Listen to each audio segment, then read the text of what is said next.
Are we rolling? Yeah, rolling. So, The first episode of talking about movies while driving to film shit. talking about movies while driving to make movies. Yeah. So which movie you want to talk about? I don't know. I saw. Well, how about Guardians of the Galaxy? That's recent. People are interested. It was fantastic. I thought it was pretty good. It got overhyped for me, like I told you already. It got a little bit overhyped for me because I don't know. I don't know why. This is the problem that I have. It's like when No Country. I told you this when No Country for Old Men came out. I was so excited, so ready to be wowed and amazed, and I went and saw it, and I left the movie theater, and I was like, yeah. That's why you can't watch the previews, man. No. It wasn't even that. It was just like, I waited until that movie had been out for like a month before I went to see it. And it was like every single good friend of mine had seen it and they loved it. You know, and I was, oh my God, it's the best movie I've ever seen, blah, blah, blah. You know, people always say that. And when I finally left the theater, I was like, I don't understand what was so... Now, don't get me wrong, I love that movie. It's a great movie. It's shot, the acting, the way it was shot, cinematography, everything's Fantastic. amazing. Right. Love the Coen Brothers. But I just felt like the story to me was like, we've seen this before. Good guy has something the bad guy wants. The bad guy comes to get the good guy and they shoot each other. It had that kind of like Western feel. It was a contemporary Western, which was Yeah. good. But I don't know. I just feel like it was a little overhyped for me. And so I should, from now on, I should just stop listening when people have to say don't about listen to it. what anybody says about it. It's like, that's how it was with Guardians for me. I loved, okay, even to this day, what did we see it, like 2 weeks ago? Yeah. I liked the movie a lot. I don't know if I loved it. It did, for some reason, it did not have the effect on me that, like when I saw Captain America the Winter Soldier. I know, it's funny. But when I saw Captain America the Winter Soldier. Like, what does that even stand for, Winter Soldier? Why don't you go see it and you'll know? I mean, it came out during Christmas time. No. No. Let's. Oh, man. Do you want me to explain to you? Have you seen either of the Captain America movies? Yeah, and they're hokey, man. No, they're not hokey. Anyways, I liked Captain America the Winter Soldier. I think I liked it better. For some reason. And that's saying a lot because that's coming from I used to read comic books. You know, Green Lantern's my thing. But I never read Guardians of the Galaxy. I didn't know what Guardians of the Galaxy was until I heard my friends talk about it. Because I got lots of friends that read comic books, you know. And having been completely fresh to the movie, I enjoyed it, but I did not like it as much as Captain America and the Winter Soldier, and I don't know why. Cinematography was great, the acting was amazing. Yeah, everything was fantastic. But it just wasn't, I don't know, I didn't leave the theater loving it. I had to think about it. There's certain movies are like that for me, though. There's certain movies that are like that for me. But Well, I guess that's where I differ because I went in not knowing any. I didn't even know it was a comic book movie. That's true. So that's because you don't like comic books. that's because I don't like. Well, I don't not like comic books. So I just don't read comic books. I like the movies they make. They're good. Like, I don't know, dude. The other thing too is like Iron Man. The first Iron Man to me is it's amazing, and it sets the bar really, really high. And if they don't meet that, I'm not saying Guardians of the Galaxy didn't meet it because it's been a while since I watched Iron Man, but it might not hold up.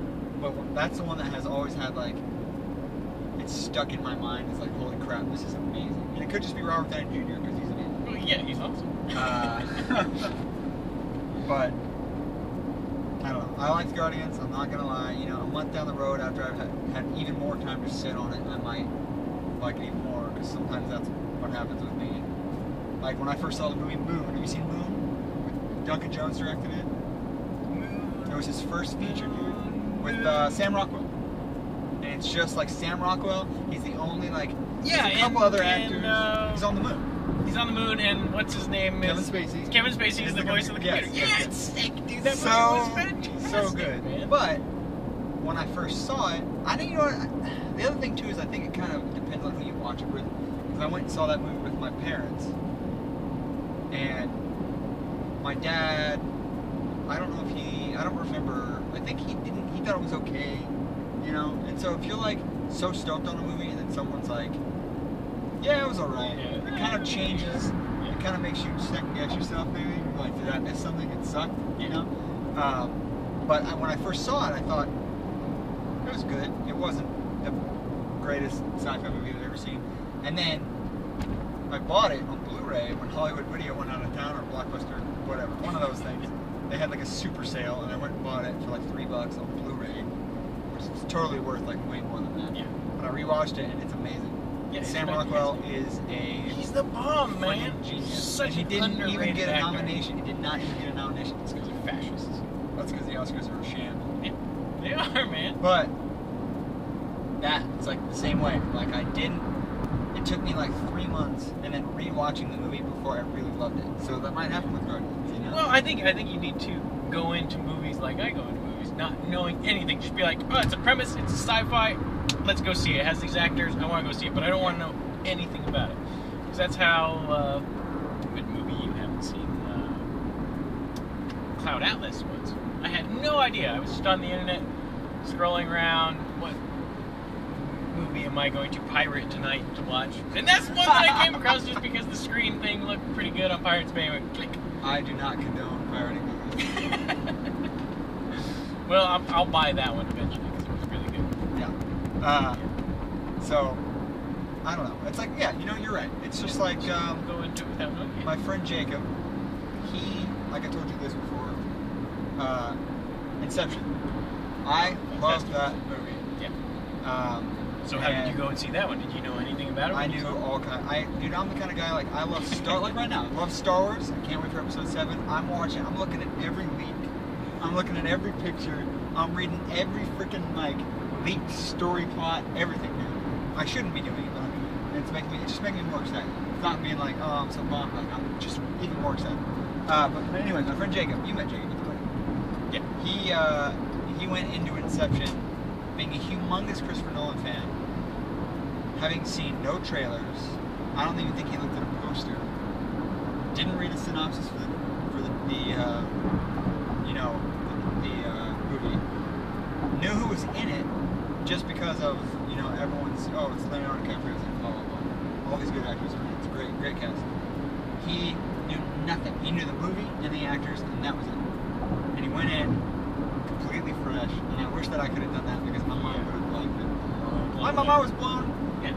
Having already seen, like, I had seen trailers, and my mind was blown. So I'm sure that it was probably a wonderful experience for him. I kind of want, maybe I'll do that with the new Jurassic Park movie. New Jurassic Park? Yeah. You never heard about the new Jurassic Park? No, man. After watching what's his face ride a pterodactyl by the talons. Does he do that? Yeah. Oh, no, the pterodactyl picks him up. You know, he doesn't because the pterodactyl grabs the girl, and she's like, ah! And starts taking him down the cliff. So he's like, "Come on, people!" And they run and they jump and they grab pterodactyls that are flying by. And they grab them by their legs and they. Seriously? Yes. Dude, I have. It killed me, dude. I was like, "Oh fuck." I have the Jurassic Park collection. We should probably put that in when we get to the house because I need to see this. Because I do not remember that at all. It was a killer, man. It's a bad movie. It was a bad movie. It is a bad movie. But the thing about the new one that's intriguing is that Chris Pratt is the main actor, which is the guy that played Star-Lord in Guardians of the Galaxy. Oh, okay. He's great. Love that guy. And then B.D. Wong, who played the scientist, the Asian guy from the very first Jurassic Park. You know, he's like, you bred raptors, and the guy's like, oh, yeah. He's returning. He's in the new one. He had like what, Yeah, five like lines? 5 or 6 lines. Yeah, they're great.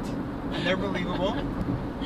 So, I think it'll be good. I think it'll be... So you don't know anything about it? You don't know anything about it? Is that what you're telling me? You know nothing about it? Would you like me to tell you what it's about? No. Are you sure? Are dinosaurs taking over? I kind of really want to tell you right now. Did they get back on to the mainland? That main island from the first one, you know where the park was? Yeah. It's 20 years down the road, and they have successfully made a Jurassic Park out of that park. And it's been running for years. Successfully running for years. Thousands of tourists a day coming to this Jurassic Park. It's called Jurassic World. This is setting it's it called up Jurassic for World. such a horrible, like... And, basically, from what I've read, if it's true or not, I don't know if it's true or not. I think the director actually confirmed it on Twitter because of leaks. But, you know, in the first Jurassic Park, how they explained Mr. DNA explains that they use frog DNA to replace the gaps in the dinosaur DNA to recreate the dinosaurs. They take dinosaur DNA to fill in the dinosaur DNA gaps, so they get these like hybrids.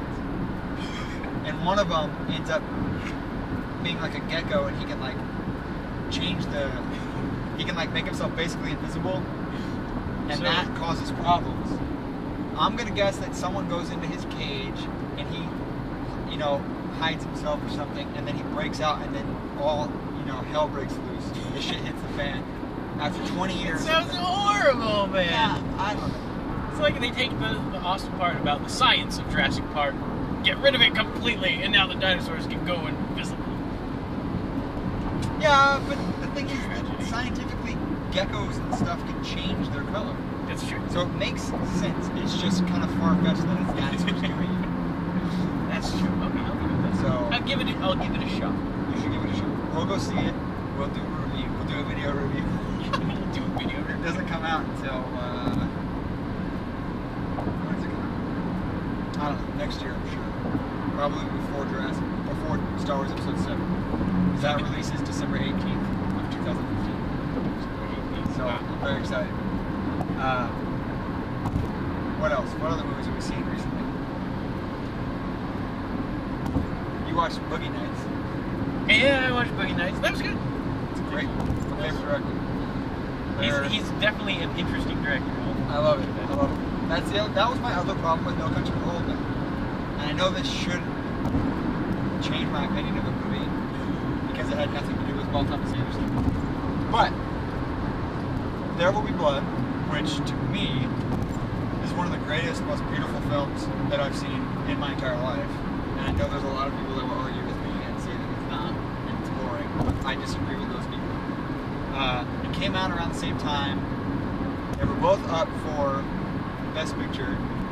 And in my opinion, There Will Be Blood is way better than, in every way. No offense to No Country for Old Men, but in every way. The premise is a little bit different. Yeah, it's different. That's what I'm saying. But they were both up for Best Picture, and just like as a art story, like beautiful movie, There Will Be Blood is just so much better. And I like that. I think that should have won Best Picture, and it didn't. And that kind of aggravated me. Which one? No Country for Old Men. It won. Oh wow. Yeah. Okay. So I can see that. Yeah, of course you can. I can see your agitation there. So I don't know. I mean, I guess that was the problem. I worked at a movie theater, and I went and saw There Will Be Blood like 5 times because I loved it so much. And then I went and saw No Country for Old Men, and it was like not as good as There Will Be Blood. Well, it wasn't. No Country for Old Men, I guess, wasn't really a artistic film per se, or groundbreaking anyway. Because I don't know. Right, exactly. That's my point. And I don't think, honestly, people will argue with me on this too. But There Will Be Blood is different enough that I don't know, just felt more artistic in a way. You know, like yes, I get it. It's still just this guy versus this guy. The story's been done just like No Country for Old Men, but it's done in a different way. Yeah, just like Boyhood. Which is amazing. That was fantastic. Yes. And if that doesn't win anything, I think we should just. Well, it's definitely going to win a lot of things. Because it was unbelievable. Because it was just a story. It wasn't like you're waiting for like some tragedy to happen here and then like a car crash and like. But no, it was just a story. It was a beautiful story. It was well put out there. I think it was done in an amazing way, and that was fantastic. And this is one of the things too that makes it so relatable, because it's extremely relatable. Because it's just about a kid and his family. Yeah. You know, growing up, and everyone's done that. Yeah. There's no psycho killers or aliens or tragedy, like ultimate huge tragedy where the mom dies because of SARS or something like that. It's just. I did think that woman had a lot of bad luck with men though. It's like every single man that she gets involved with. Spoiler alert. Every man that she gets involved with becomes an alcoholic. But it kind of shows like kind of this thing that there is a big problem in America with. That's true. With alcoholism, especially with. That's true.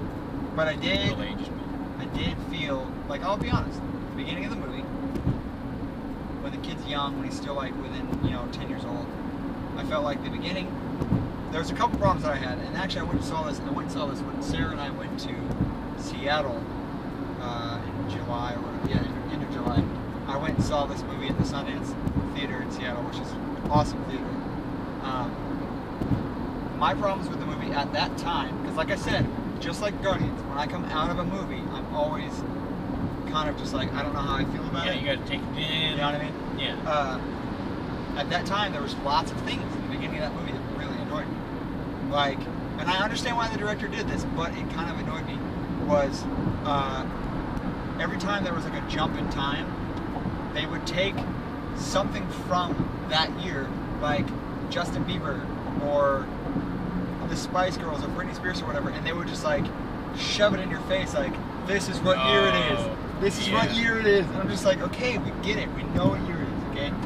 It was like, the girl's singing Britney Spears to him, and then later there's a little girl, I think she's singing High School Musical or something, and it's like, there's so many things like that that are just like, they're used, I understand why they're there, they're used for you to know at what period in time we're at, which makes sense, but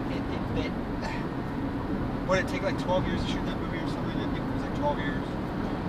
Since he was 8 till he was 8, right? Till he was 19. Yeah, so like 11 or 12 years, something like that. But anyways, I think like when they first started making that movie, they were like, all right, we need to do, this is the convention that we have to do. We're going to have to, every time we make a time jump, we're going to have to show what time it is with relevant stuff from this time. Yeah. And I feel like in the beginning of the movie, that annoyed me. But within, probably by the time he was in high school or junior high to high school, they had realized like maybe we shouldn't do that as much. Because even watching the movie, I noticed they didn't do it as much. Yeah. You know what I mean? Mm-hmm. And that made the movie feel more. It flowed nicer. Yeah, it flowed way nicer. It flowed way nicer, and it felt more natural in a sense. Because when you're just like, when they're just shoving stuff in your face, yeah, it doesn't feel natural. Well, I mean, and I guess this coming from somebody who's not in the industry, I feel it really helped me out with kind of getting a sense of what time it was, because I think it was very nice that they didn't like push it in your face with subtitles like 2001, yeah, 2002, that's true. Because it was their way of doing it without. Yeah, it was very subtle, so that you actually had to be like, oh yeah, look, he did get older, Yeah. Because they never, like, it was just a scene change, and you actually had to like, especially in the later years, you actually had to like see and look for the changes in his body to make sure, oh wow, that must be the next time they film. That's true. So I think it was pretty. I agree with you though. Yeah, I mean, like, I'm on your side, and I kind of still feel the way that I feel. It's like, for me, I knew what they were doing, and it kind of annoyed me. And then they eventually got out of doing it, and that's when I enjoyed the movie a lot more. Like, this is what I told my wife and Jacob when we got out of the movie. I was like, man, we got in the car, and I was like, it really annoyed me with the whole High School Musical thing, like, where the girls are singing. It's like, we get it, we know what time, period you're in. But about, I don't know, I think maybe I can't remember at what point in the movie where I really got sucked in, but there was a point when I really got sucked in, and I was really just loving it. And you feel like you're part of the family. I felt like part of the family by the end of the movie. And that's something that I will say I've never felt before, and that's why I think it's cool about this whole concept that they did, was like shooting a movie over 12 years, because you really do get to grow up with that family. You get to grow up with them. So you feel like part of the family by the end of the movie. You're just like... And plus, from a filmmaker's perspective, you get sucked in as well, because you get to see how they were all learning and growing through the years, and how the acting got better, the directing got better, the cinematography got better, everything got better by the end. It was just like... That's what's cool about the whole concept too. It's like, as a filmmaker, like the director, as they all aged and matured with the movie, it changed them. Yeah. It's so cool, man. And I bet you that having seen that movie, there's going to be a lot more of that kind of stuff happening. Oh, yeah. Which is cool. Make a new genre. Yeah. Yeah. Which will suck, because you'd be like, yeah, there's this really cool movie. It's going to come out in like 25 years. Yeah. I'm going to watch this movie in 25 years, and it's going to be great. It's such a cool... It is a really cool concept, though. And it's funny, because I never even heard of that movie. I never heard that they were shooting a movie like that or anything until the first trailer came out. Like, they kept it. Somehow they kept it.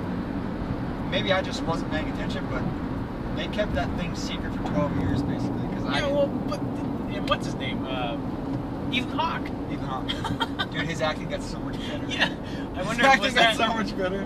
Because I don't remember what else was Ethan Hawke in back in when it started in 2001. I don't know. When did Training Day come out? That was back then, right? Yeah. Training Day was so it must have a while been, ago. you know, kind of at the beginning of his serious acting career. That was one of the things, dude. Like, that's the other thing about actors that I like is him as a young Ethan Hawke. There's things that you like about him, and then there's certain actors that, like, once they hit like their 40s, like late 40s, maybe early 50s, that's when they really become believable. Like, for me, I was telling somebody this yesterday. Brad Pitt, dude. Brad Pitt, like Pretty Boy Brad Pitt, he's a good actor. He's a good actor. But once Brad Pitt hit like to me, his like middle ages, like 45, I don't know how old he is, maybe 50, probably not, but maybe 50. Like, that's when I'm really like, holy crap, he's a good actor. Like Jesse James, man. You know, you and I have talked about this. Yeah, and I need to see that movie. His acting in that movie is phenomenal. It's like crazy good. Like Benjamin Button, like when he plays the characters that are obviously in their middle ages, that's when I'm like, this guy's one of my favorite actors. Like he's that was a good movie. It's just so much more natural. Like I loved him before that. Like Ocean's 11 wasn't really that long ago, I guess. Maybe 10, 12. I don't even know when it came out. But he was like the pretty boy with the spiked up, like, you know, he's always eating food. That was one of his gimmicks in that movie, which is funny. Like, he's always eating food. Just rewatch it. He's always eating food. But it's believable, but it's just not, to me, it holds no candle to like his Jesse James or the Benjamin Button character, or I'm trying to think of something else I've seen. Oh, Tree of Life, which is a strange movie. We had this conversation too. Tree of Life is a strange. Oh, it's that movie that you said. Like yeah. an art, like, I don't know, someone's love note to, I don't know if I can do that one. I don't know. You should watch it. Just watch it. We'll do another review. But well, have you seen the new movie that he's in that's coming out, Fury? I've seen the trailer. That looks incredible, man. Like I was gonna say, not to change the subject. Inglourious Bastards. Oh yeah, he's amazing. He is fucking incredible. He's amazing. That's him being an older gentleman, and it's so much more believable and enjoyable to me. But yes, I have seen the Fury trailer, and yes, I do want to watch it. The cinematography looks fantastic. The whole mood looks fantastic. Who did the cinematography? Do you know? I think it was by somebody you like. Roger Deakins? Sure. I don't know. Yeah, we'll have to look it up when we get home. But yeah, it's that's just one of those things. Like Ethan Hawke, to get back to Boyhood, him as the dad, like the older dad, to me is just so much more believable and so much more natural. And he got like you can just see how much better his acting got throughout the 12 years that they shot that movie. Oh yeah. Same with the kid, obviously. Yeah. Both the kids. Yeah. It's great, man. It was great. And it's good for them, you know? Like I said, you know, it's hopefully they get more work. Yeah, well, I mean, that's kind of the, like, because it's you know it's going to win so many things. It's just, like, going to spend these every year, 2 weeks out of every year, or however long it takes them, for 12 years or whatever, and then all of a sudden you are in Starhood at the end of this, which is such a cool deal, you know? I mean, yeah, you didn't make any money for the past 12 years, but what you do get is probably a lot of really awesome acting gigs at the end. It's actually a really good question. I wonder what they paid those kids. Well, you could see the production quality. I wonder if it was like a 12-year contract and they were just like, yeah, we're going to pay you for 2 weeks a year for the next 12 years. Because I think that my friend said they shot for like 2 weeks a year. And that's how they did it. Which is really interesting. Yeah, well, I guess probably like they were just like, if you stick with it, figure he'll be groundbreaking in the film industry. And hopefully he gets more stuff. The kid's good. Yeah. I thought he was good. Yeah, he was very good. He was good as a kid. Yeah. He's better as an adult. We'll see what happens. Alright, well, I think we've talked enough. Alright, that concludes this episode 1 of talking about films while in cars driving to make films.